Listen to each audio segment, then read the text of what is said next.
আজকে আমরা একটা গল্পের মাধ্যমে খুব দারুণ একটা ইংরেজি শব্দ শিখব। আচ্ছা, কোনো বড় সিদ্ধান্ত নেওয়ার আগে কি করা উচিত চলুন দেখি। এই হলো রহিম। ওর সামনে এখন একটা বড় চ্যালেঞ্জ, কলেজের সাবজেক্ট বেছে নেয়া। রহিমের কাছে দুটো রাস্তা, হুট করে একটা সিদ্ধান্ত নেওয়া অথবা ভেবে চিনতে পা ফেলা। কোনটা ঠিক হবে? রহিম দ্বিতীয় পথটাই বেছে নিল।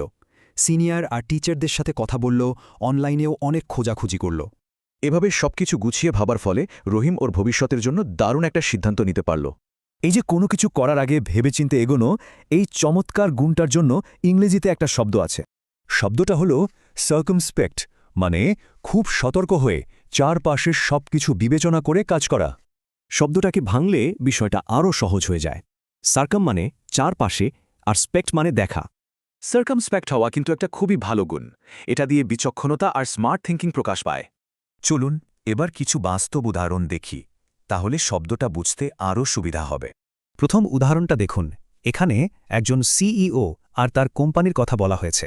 মানে সিইও খুব সাবধানে ভেবেচিন্তে ব্যবসা বড় করেছেন, তাই কোম্পানি কোনো বড় ঝুঁকিতে পড়েনি। এবার আরেকটা উদাহরণ দেখি। এখানে একজন আইনজীবীর কথা বলা হচ্ছে।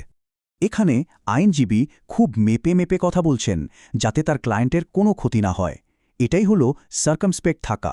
এই শব্দটারই নাউন ফর্ম হল সার্কামস্পেকশন, মানে সতর্ক থাকার যে প্রক্রিয়া বা গুণ। এই উদাহরণে সার্কামস্পেকশন শব্দটা একটা সরকারের কাজের ক্ষেত্রে ব্যবহার করা হয়েছে।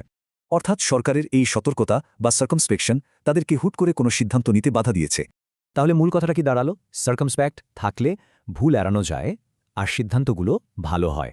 এবার ভাবুন তো, বাস্তব জীবনে আর কোন কোন পরিস্থিতিতে আমাদের সার্কামস্পেক্ট থাকা উচিত।